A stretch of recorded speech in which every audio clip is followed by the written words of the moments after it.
dia ampifaliana trano no hitondrana ny araba tsy lany amamina omba mpiraritsoa ho an'izay rehetra tafaraka aminay amin'ity androany ity. Makasitraka indrindra amin'ny tsy fahafozanao ny fiarahantsika ao anatin'izao fampaherezana samy malagasy amin'ny alalan'ny tenin'Andriamanitra izao misaotra anao ihany koa tsy mahafoy an'ilay onjam-peo maminao ity. Na iza naiza misy anao amin'izao fotoana izao dia mirary soa anao zahay. Tsy miova ny firaritsoa fa ny andraisan'ny tsirairay avy mihitsy ny herin'Andriamanitra ao anatin'izao fandaharana izao.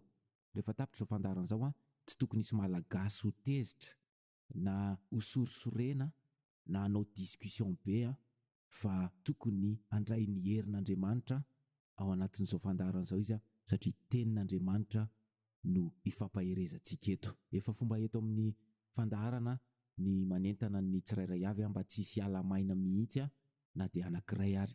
Tena aza manaiky mihitsy ianao ny alamaina fa ataovy mihitsy izay ahatsapahanao ny herin'Andriamanitra ao anatin'izao fandaharana izao. Misaotra ny tompo koa tsika noho ny namoriny antsika eto indray. Efa fantatritsika fa tsy afaka ny nanao ninninony tsika ary ihany koa samy nanana ny fikasany hanao zavatra hafa kanefa noho ny sitrapon'Andriamanitra dia ndreto tsika tafaraketo.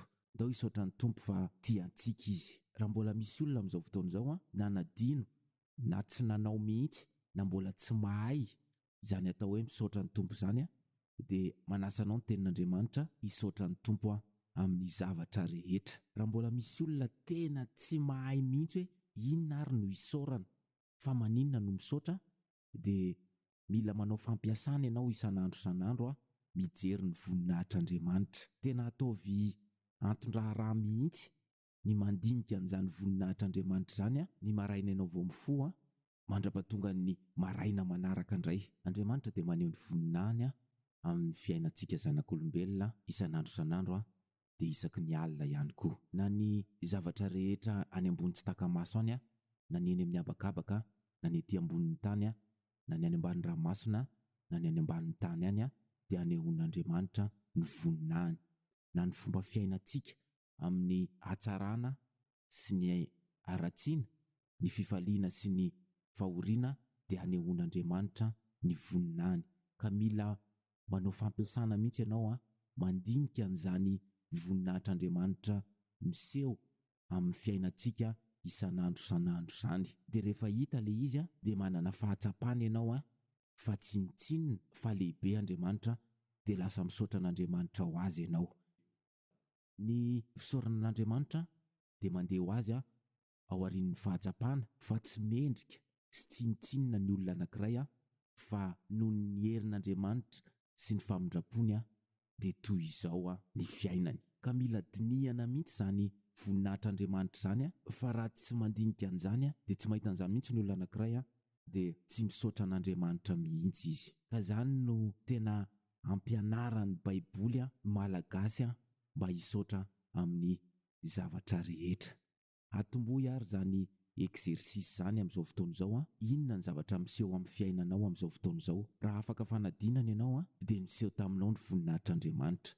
Tsy noho ianao ny anatra fa ny voninahitr'Andriamanitra no miseho. Misy fahoriana ve ao amin'ny fiainanao? Te haneho ny voninahiny aminao Andriamanitra amin'ny alalan'ny famaizana fa ny fahoriana dia famaizana. Ka izany no mahatonga ny fandaharana foana manasa ny olona hisaotra ny tompo noho ny famindrapony isan'andro. Mila tena maka fotoana mihitsy mitanisa ny asa mahagaga ataon'ny tompo amin'ny fiainantsika. Eritreretina daholo hatramin'ny atsipiriany dia ho hitanao fa andeha ho azy eo am-bavanao izany fisaorana ny tompo izany satria fantatrao fa tsy mahavita ninninona ianao raha tsy ny heriny sy ny fanahin'ny masina dia hitombo ara-panahatrany ianao. Ndao petrakintsika eo am-pelantanan'ny tompo ny fotoana fa mila mifanatrehantsika. Raha misy olona vaovao amin'izao fotoana izao mbola tsy mahafantatra an'izany dia ny fandaharana dia mila ny fanatrehan'ny tompo mba samy handray ny heriny ny tsirairay avy. Misaotra ry mpanjaka ny mpanjaka noho ny tamin'ity androany ity. Midera sy mankalaza anao zahay ry tompony tompo, lay masina indrindra, lay ankehitriny sy taloha ary mandrakizay misaotra anao zahay. Mekoky zahay noho ny fitiavanao, ny famindraponao, ny famaizana izay ataonao aminay. Misaotra betsaka indray noho tamin'ity androany ity. Ndreto indray zahay fa novorianao eto hianatra ny teninao. Tompo, mangataka izahay ny fanendren'ny tananao mba tsisy olona hiala maina eto na ny anankiray ary. Ianao mahafantatra ny etaetam-pon'ny tsirairay avy. Ianao mahafantatra ny fanirian'ny tsirairay avy mba te ho afaka, mba te ho isany ianao, mba hiara ho mpandova aminao rehefa ho avy ianao hakan'ireo anao. Tompo, mankasitraka indrindra. Mangataka ny fanatrehanao zay amin'izao fotoana izao. Zay efa zatra ny fanatrehanao tsy te handeha rery zay satria tsy mahavita na inona na inona. Impiry moa zay Jesosy no miezaka miseho be loso mahay sy matanjaka fa tsy nakaiza mihitsy. Zao zay manaiky tanteraka fa ny fanatrehanao ihany. Ka mangataka an'izany fanatrehanao zany zahay amin'izao fotoana izao. Jereo ny olona tsirairay avy ihany na ny eto an-tanan-dehibe na ny any ambanivohitra rehetra any ianao ilay Andriamanitra manerana an'izao tontolo izao. Ka mangataka ny fanatrehanao zahay.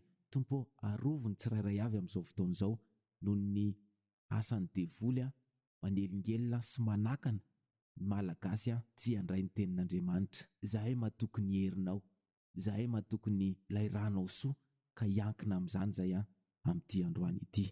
Apetraka eo am-pelantananao ny fandaharana rehetra, misaotra ry mpanjaka amin'ny mpanjaka, dia rainay mandrakizay ny anaranao, ny voninahitra ao anao Heritiana. Amin'ny anaranao nanaovana izany vavaka izany, tsika rehetra na hoe amen. Androany tsika dia hianatra any Jesosy izay efa any an-danitra. Ka manasanao amin'ity androany ity tena hifantoka ara-panahy. Izao fampianarana izao dia tsy ilana maso, tsy ilana tanana, fa ilana ny fo sy ny fisainana sy ny fanahy hifantoka any amin'ny Jesosy izay efa any an-danitra. Ovakitsika ny tenin'Andriamanitra ao amin'ny bokin'ny Apokalipsia na ny fanambarana nosoratan'i Jaona mpaminany, toko 1:10 ka hatramin'ny 20 amin'ny anaran'i Jesosy. Tao amin'ny fanahy aho tamin'ny andron'ny Tompo ka nahareo feo mahery teo hivoaka toy ny feon'ny trompetra. Nanao hoe izao no alfa sy omega, ny voalohany sy ny farany. Ary izay zavatra hitanao dia soraty ao amin'ny boky kapitondray ho any amin'ny fiangonana 7 izay any Azia, dia ho any Efesosy sy Smirna sy Pergamosy sy Tiatira sy Sardisy sy Filadelfia ary Laodikia. Dia nitodika aho nizaha ilay feo, niteny tamiko. Ko rehefa nitodika aho dia nahita fanaovan-jiro volamena 7. Ary teo avovoan'ny fanaovan-jiro 7 dia nisy anankiray tahaka ny zanak'olona, ny akanjo lava hatrany an-tongony sady ny sikina fisikinam-bolamena teo amin'ny tratrany.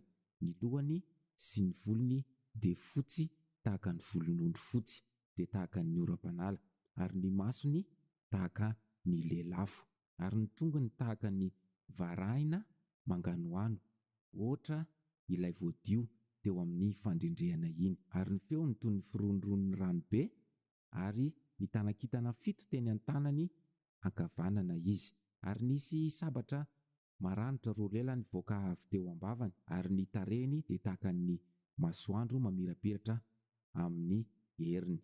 Ary raha nahita azy aho dia lavo ny akohoka tahaka ny maty teo anoloan'ny tongony, fa nanendry tamin'ny tanany ankavanana izy ka nanao hoe aza matahotra, izao no voalohany sy farany.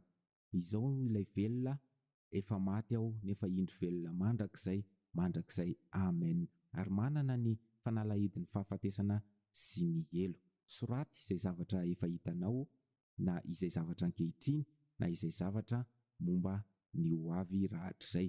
Dia ny zava-miafina ny amin'ny kintana 7 izay efa hitanao teny an-tanako ankavanana sy ny fanaovan-jiro volamena 7, ny kintana 7 dia ny anjelin'ny fiangonana 7, ary ny fanaovan-jiro 7 izay hitanao dia ny fiangonana 7. Jesosy niseho tamin'ny Jaona mpaminany mba hanoratra izay hitany sy reny momba ny bokin'ny Apokalipsia na fanambarana. Tsara ny mpanaraka an' Jesosy mibanjina ara-panahy an' Jesosy izay efa any an-danitra. Mety mbola misy olona ve kristianina izy, mino an' Jesosy izy kanefa mbola tsy afaka mibanjina ara-panahin'i Jesosy, dia ity fampianarana ity dia ampitombo ny finoanao amin'ny fifalinanao hitazonanao ao amin'ny ara-panahy mba hahazoana mibanjina an' Jesosy. No jerentsika voalohany dia Jesosy izay tsy zaka ny maso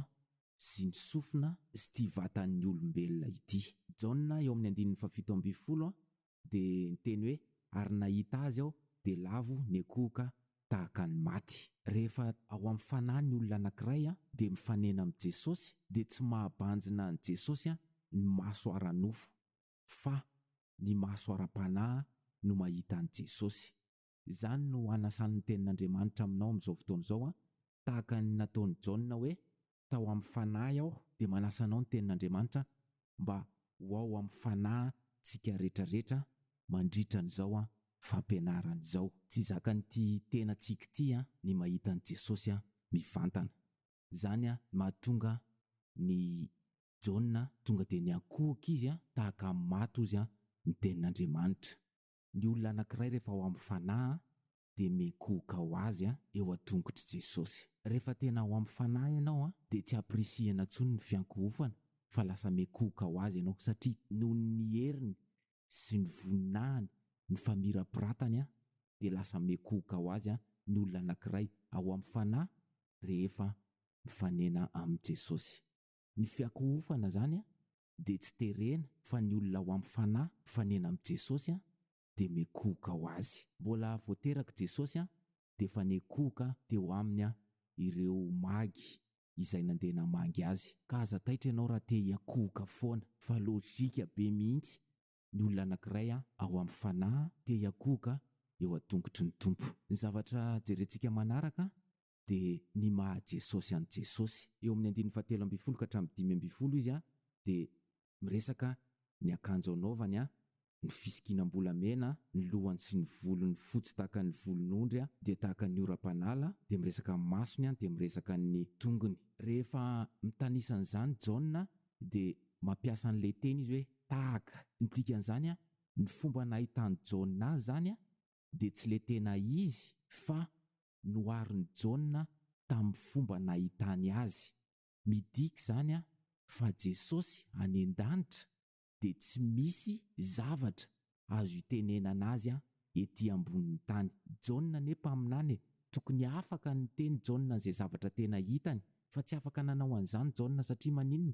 Tsy misy zavatra azo nampitahaina anazy tety ambonin'ny tany, fa nampiasa an'ilay teny foana izy hoe tahaka. Midika izany fa rehefa tonga any an-danitra tsika, amenna be izany, any vao tena mahafantatra ny tena maha Jesosy an' Jesosy. Ndao handray lesona fa tsy misy mihitsy tahaka an' Jesosy fa izy ny mpanjaka tompon'ny tompo. Tena le maha izy an' Jesosy mihitsy no naseho tamin'i Jaona, nefa i Jaona ary tsy afaka tena niteny an'le voninahiny sy ny famirapiratany sy ny heriny, fa mbola nampiasa an'le teny izy hoe tahaka ny varahana ny tongony. Ndao hiezaka mafy mba tena ahita ny tongotry Jesosy, ny tena lokon'ny tongotry Jesosy marina, ahita ny tena zany fahazavana marina zany, ahita zany tena fotsy, ahita ny Jesosy amin'ny tena endriny zany. Mety misy sary hitantsika ety ambonin'ny tany maneho an'i Jesosy, fa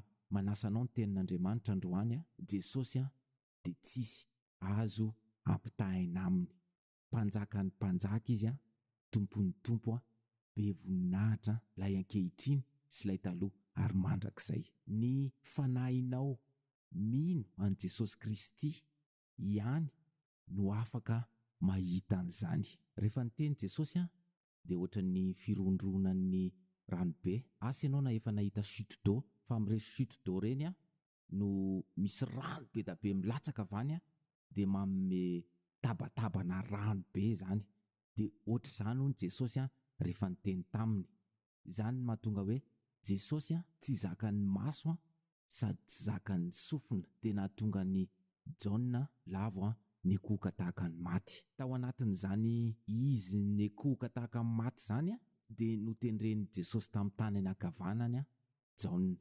Mba fantatrao moa izany hoe notendreny Jesosy tamin'ny tanany ankavanana izany. Ny tanany ankavanana dia midika fa akaikin'ny Jesosy be Jaona.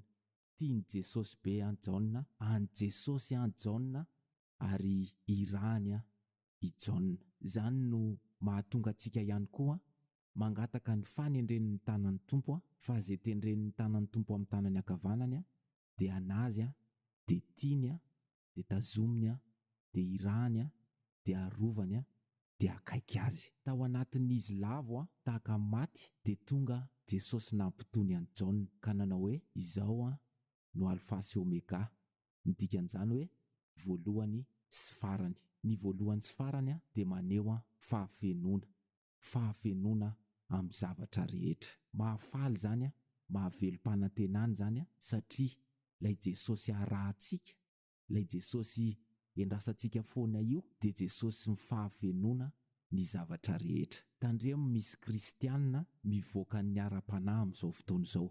Raha misy kristianina mivoaka ny ara-panahy amin'izao fotoana izao dia na eny tenin'Andriamanitra izy hoe Jesosy ny fahafenoana ny zavatra rehetra, dia angataka 4-4 izy dia angataka trano anankidimy, angataka tany ngeda be izy, angataka vady izy, angataka mba ho lasa olona ambony izy, angataka zanaka izy. Midika izany fa raha izany ny angatahanao amin'izao fotoana izao dia nivoaka tao amin'ny fanahy ianao. Tsika izao ao anatin'ny fanahy dia ny zavatra tokony hoentin'izany tenin'Andriamanitra izany ao anatin'ny fanahiny tsirairay avy dia ilay fifaliana tsy aitononona sady feno voninahitra.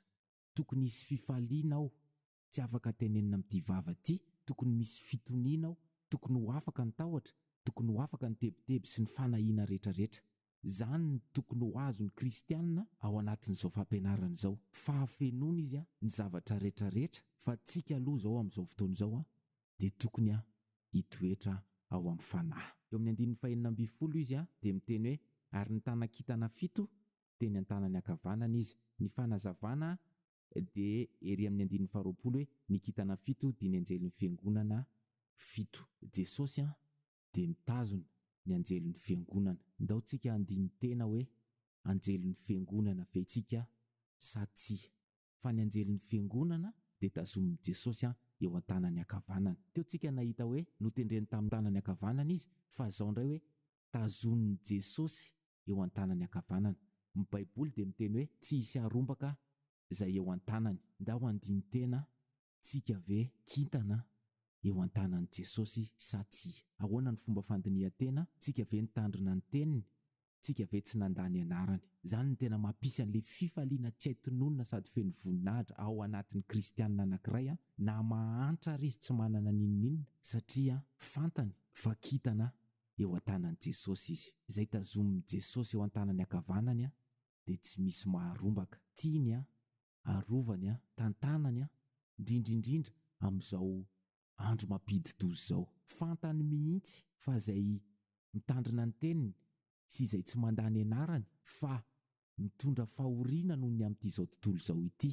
Miatrika ny fahotana be da be, ny toetra ratsin'ny olona, ny areti-mandringana, ny loza amin'izao andro mampidi-doza izao. Fantatry Jesosy izany fa izy maninona? Izy mitazona ny kintan'ny fiangonana eo an-tanany ankavanany. Ndao andiny tena fa tsy misy zavatra tsara indrindra ho tonga eo amin'ny fiainantsika noho izany hoe tazomin'i Jesosy eo amin'ny tanany ankavanany izany. Ndao hanao ny ezaka rehetra, ndao hanadino an'ity izao tontolo izao ity mba ho kintana eo an-tanan'i Jesosy tsika. Izay rehetra voalaza momba an'i Jesosy teo dia maneho an'ilay Jesosy ivavahantsika isan'andro san'andro io. Mila manana fijery ara-panahin'i Jesosy ohatr'izany amin'izay ny kristianina amin'izao andro farany izao. Tokony ho hitan'ny ara-panahy mihitsy ilay Jesosy manendry anao amin'ny tananao, miteny hoe aza matahotra. Izany voalohany sy farany. Mila mangataka amin'ny Tompo mihitsy ny fanendren'ny tanany ankavanana. Izany mahatonga amin'ny Baiboly hoe mivavaka aza mitsahatra. Mba hitoerana ao amin'ny fanahy, mila mitoetra ao amin'ny fanahy foana ny zanak'Andriamanitra mba hanendren'ny Tompo ny tsirairay avy. Ny masom-panahy efa tokony hahitany voninahiny amin'ny maha Kristy azy any an-danitra amin'izao fotoana izao. mahatonga ny kristianina anankiray zany anadino an'ity zao tontolo zao ity. Na inona azo eto, na inona tsy azo eto raha misy olona tapa-kevitra androany fa hangataka ny ho ao amin'ny fanahy foana mba hanendren'ny tompo azy, dia na inona zavatra misy eto amin'ity zao tontolo zao ity dia fantany fa tazomin'i Jesosy eo amin'ny tanany ankavanana izy. Mety misy olona amin'izao fotoana zao vao manaraka ny fandaharana, gaga izy hoe inona daholo zany zavatra rehetra zany. Matoa ianao na hainao an'izao tenin'Andriamanitra zao matoa ianao eo dia tsy hoe sendrasendra akory, fa sitrapon'ny tompo mihitsy ny ahatonga anao ho kintana ho tazominy eo an-tanany ankavanana. Manasa ny malagasy ny tenin'Andriamanitra amin'ity androany ity. Ndao anao ezaka mba ho tonga kintana eo an-tanany ankavanan'i Jesosy tsika. Lazarosy tsy nanana na inona mihitsy teto ambonin'ny tany, fa zao izy eo an-tratran'i Abrahama. Niresaka mandeha ny zavatra hita isan'andro, mahatonga tahotra, mahatonga fanahiana, mandreraka amin'ny fon'ny malagasy. Androany Jesosy manendry malagasy rehetra amin'ny tanany ankavanana ka miteny hoe aza matahotra, izao no alfa sy omega. Inona tsony no tadiavintsika ankoatr'izay fa tonga ny tenin'Andriamanitra amin'ity androany ity, ndao hianatra ny ankatoa, ndao hianatra ny toetra ao amin'ny fanahy. Raha tsy mitoetra ao amin'ny fanahy ny olona anankiray tsy misy mihitsy ny fanendren'ny tompo amin'ny tanany ankavanana, mba omeo fotoana amin'ny fotoananao ianao mba hitoeranao ao amin'ny fanahy. Aza dia omena n'ity zao tontolo zao ity foana ny fotoana, fa maka ianao fotoana dia mitoera ao amin'ny fanahy, ikasihan'ny tompo anao. Na inona ho vita, na inona tsy ho vita, manasa anao ny tenin'Andriamanitra androany, maka ianao fotoana hitoeranao ao amin'ny fanahy, hanendren'ny tompo anao. Aza dino fa andro farany zao miaintsika ao anatin'ny andro mampidi-doza, ny fanendren'ny tompo amin'ny tanany ankavanana sy ny fitenenany hoe aza matahotra, izao no alfa sy omega. Izany ihany no ampisava ny tahotra sy ny ahiahy sy ny fanahiana sy ny fomavesatra ho an'ny malagasy amin'izao fotoana izao. Marary ve ianao? Mitoery ianao ao amin'ny fanahy, fa Jesosy ny fahafenoana hamangy ianao, hampitony anao dia ho salama ianao. Feno fanahiana ve ianao amin'izao fotoana izao? Mitoery ianao ao amin'ny fanahy, ho kasihan'ny tompo amin'ny tanany ankavanany mba hitenenany aminao hoe aza matahotra, fa izaho no voalohany sy farany. Zany ny Jesosy arahantsika izany. Izany ny Jesosy tompontsika izany. Manasa anao ny tenin'Andriamanitra tsy ho jamba, fa mba hahiratra ahitan'izany Jesosy efa any an-danitra izany. Dao petraka eo am-pelantanan'ny tompo izany teny izany fa sao dia alain'ny devoly. Jesosy mbola misaotra anao zahay amin'izao fotoana izao noho ny teninao. Misaotra naneo anay ny mahaenao anao eo amin'ny voninahitra ao sy ny famirapirantanao sy ny herinao. Faly zahay satria tsy mivavabavaka foana fa tena mivavaka amin'ny mpanjaka ny tompon'ny tompo. Misaotra betsaka noho ny teninao indray androany. Iza moa zahay ny mendrika ny famindraponao? Iza moa zahay ny mendrika ny izao asa mahagaga ataonao amin'ny fiainana izao? Tompo, mankasitraka indrindra tamin'izao androany izao.